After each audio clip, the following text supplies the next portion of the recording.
جو بچے ہیں نا، جو جذباتی جوان ہیں، لڑکے ہیں، یونیورسٹیز میں، کالجز میں، اگر ان میں سے کوئی ایک بچہ بھی سن رہا ہو تو بیٹے یہ راہ نہیں ہے، یہ طریقہ نہیں ہے۔ جب تک زندگی کے کسی بھی فیلڈ میں آپ ڈسٹنگوش اس حد تک نہیں محنت کریں گے، نہیں پہنچیں گے، سب بیکار ہے۔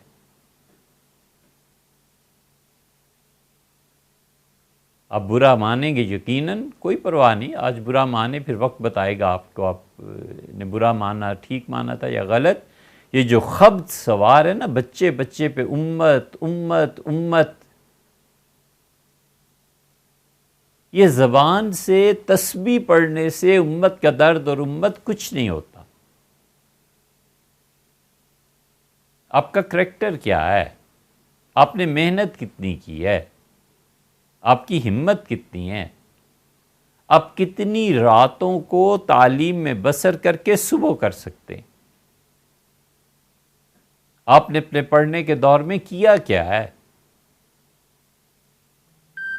اگر آپ نے کچھ نہیں کیا اور سوائے ایک میننگ لیس اور ان ارینجڈ لائف، اس کے علاوہ کچھ ماضی میں نہیں ہے، تو اب خاموشی سے سو جانا چاہیے۔ آپ کچھ نہیں کر سکتے، فضول باتیں نہیں کرنی چاہیے۔ زیادہ سے زیادہ یہ ہو سکتا ہے جو کر رہے ہیں ان کو سپورٹ کریں، لیکن یہ خواب چھوڑ دیں کہ امت کو آپ سے نفع پہنچے گا۔ یار محلے کو نفع نہیں، گھر کو نفع نہیں پہنچا تو امت کو کہاں سے پہنچے گا؟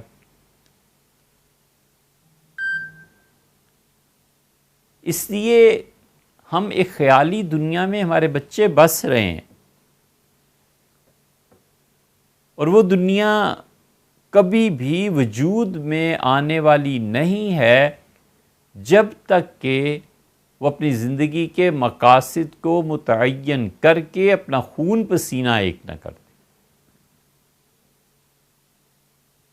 اللہ کا شکر ہے، اللہ کا بہت بڑا احسان ہے کہ اب جو ہماری نسلیں اس وقت امریکہ اور یورپ اور مختلف جگہوں پر پڑھ رہی ہیں، وہ اپنے معاشی مسائل سے بلندتر ہو کر کئی جگہ اچھی خبریں سننے میں آتی ہیں کہ وہ تعلیم میں لگ گئے ہیں، وہ پروفیسر بن گئے ہیں، وہ بڑے آدمی بن گئے ہیں، وہ آنے والوں کی مدد کر رہے ہیں، چھوٹوں کی سرپرستی کر رہے ہیں۔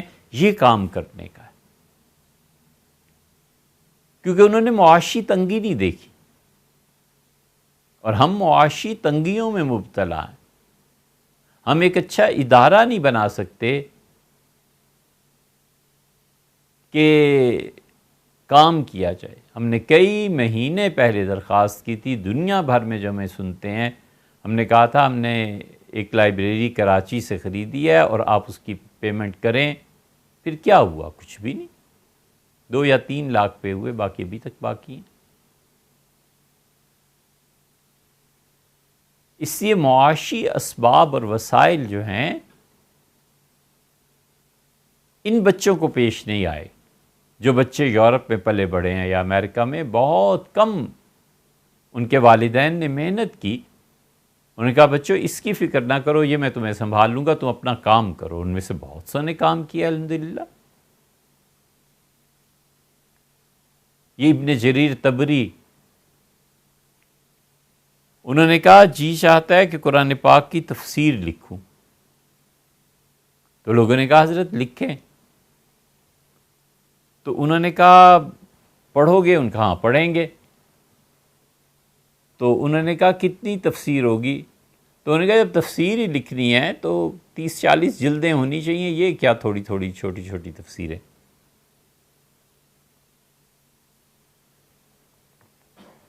30 جلدوں میں تفسیر لکھ گئے۔ تو ان کا تاریخ لکھوں؟ کہا گیا لکھیے، پڑھو گے؟ پڑھیں گے۔ ان کا اچھا میں لکھنا شروع کرتا ہوں۔ 20-25 جلدوں میں تاریخ لکھ گئے۔ روزانہ بلا ناغہ 40 صفحے لکھتے تھے۔ لوگ کہتے تھے، ہم حیران ہوتے تھے، یہ شخص سوتا کس وقت ہے، کھاتا کس وقت ہے، آخر لکھتا ہے تو مطالعہ تو کرتا ہوگا، پڑھتا کس وقت ہے؟ روزانہ 40 صفحے لکھتے تھے۔ شبلی نعمانی روزانہ 2 گھنٹے بس لکھنا۔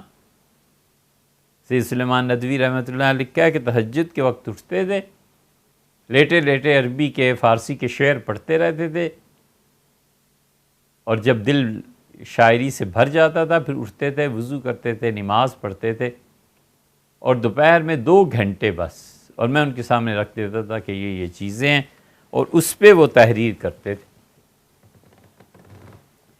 تو تبری پھر انہیں خیال ہوا کہ میتھمیٹکس پہ بھی لکھنا چاہیے، وہ بھی ایک کتاب لکھتی۔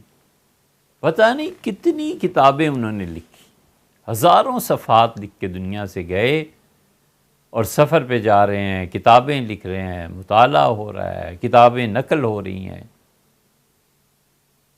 ان سے کسی نے کہا تو انہوں نے بتایا کہ تبرستان میں والد صاحب نے زمین کا ایک ٹکڑا چھوڑا تھا میرے لیے، اور اس کی کل آمدنی کا مالک مجھے بنا دیا تھا، تو اس لیے مجھے کہیں بھی سفر کرنا ہو، آنا جانا ہو، کتابیں ہوں، مجھے کبھی کسی سے کہنے کی ضرورت ہی پیش نہیں آئی، وہاں سے جتنا پیسہ آتا ہے میں اس زندگی پہ خرچ کر رہا ہوں۔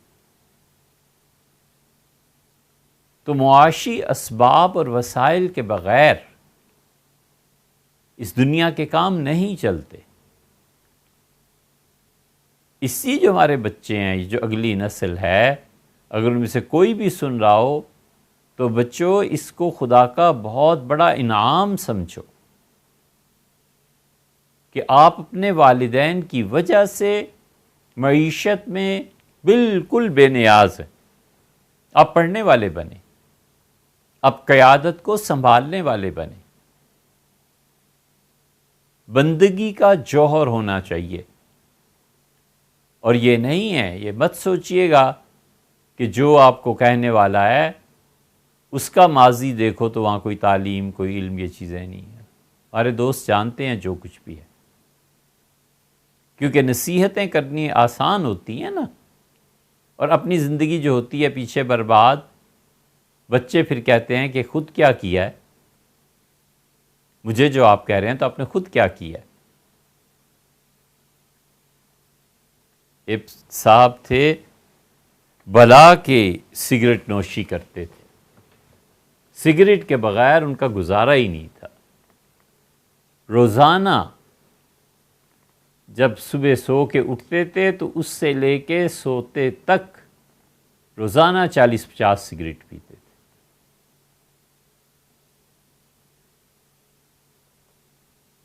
چائے پیتے تھے تو سگریٹ ضرور پیتے تھے، دوستوں کو کہتے تھے کہ تم بھی پیو، پیش کرتے تھے، ترغیب دیتے تھے دوستوں کو، اور مفت بانٹتے تھے سگریٹ۔ اور چائے کے بعد جو سگریٹ نہ پیے تو کہتے تھے غارت کر دیا تم نے چائے کو بھی، چائے پینے کا فائدہ ہی نہیں ہوتے ہی اس وقت ہے جب بعد میں سگریٹ پیے، اور ایسے کش لگائے۔ جوانی تھی، پہلا بچہ ان کے ہاں ہوا، اور والد جو سگریٹ پھینک دیتے تھے نا، بچے تو پھر بڑوں کی وہ نقل گویا اتارتے ہیں، وہ بچہ سگریٹ اٹھا کے منہ میں رکھ لیتا تھا، ویسے والد کرتے تھے ویسے کرتا تھا۔ پہلے تو سب دیکھ کے خوش ہوتے رہے کہ دیکھو بچہ کیا کر رہا ہے، کیا کر رہا ہے،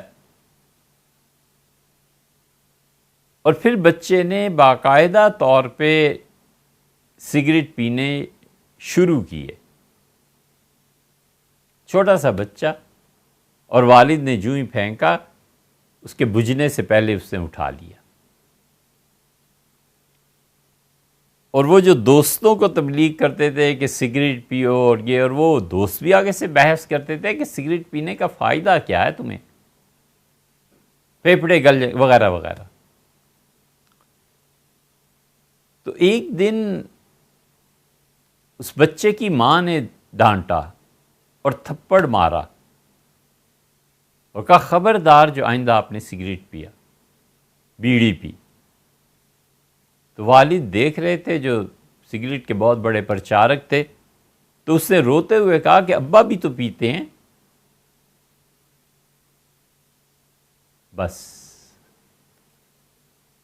وہ ساری سگریٹ نوشی جو تھی نا اس ایک فکرے پہ آ کے ٹوٹ گئی. اسے کہا ابا بھی تو پیتے ہیں. دوستوں کے سارے دلائل سب بھسم ہو گئے اور سوچ میں پڑ گئے کہ میری اگلی نسل ہے، میں کیا کر رہا ہوں، میں اپنے بچے کو کیا تحفہ دے کے جاؤں گا. افطار کے بعد اس دن سگریٹ پی رہے تھے اور بچے نے بھی ایسے ہی کیا اور تھپڑ پڑا، اور یہ جواب انہوں نے سگریٹ کی ڈبیا اٹھا کر پھینکی اور کہنے لگے کہ عمر بھر کی نصیحتوں کی وہ بات نہیں ہوئی جو میرے بچے کی، میری اولاد کے ایک جملے نے کر دی کہ ابا بھی تو پیتے ہیں. تو اس لیے اپنی جان، اپنی قوت پیدا کرو، اپنے اس جسم میں طاقت پیدا کرو. یہ سیاست، یہ چیزیں آپ اس میں آئیں، ضرور آئیں، امت کی فلاح و بہبود کا سوچیں، مگر آپ کس سٹیج پر کھڑے ہیں، آپ نے کیا کیا ہے اب تک. نیند کی قربانی آپ نے نہیں دی، وقت کی قربانی آپ نے نہیں دی، پیسے کی قربانی آپ نے نہیں دی، اخلاقیات کو سیکھنے کے لیے خود اپنے آپ کو تراشا خراشا نہیں. جس نوع کا بھی علم تھا، علم تو تھا نا، آپ نے اس میں امامت کا درجہ نہیں حاصل کیا. آپ بتائیں نا کس بنا پر آپ ڈیزرو کرتے ہیں کہ اللہ اپنی مخلوق کو آپ کے حوالے کر دے، کیوں کرتے؟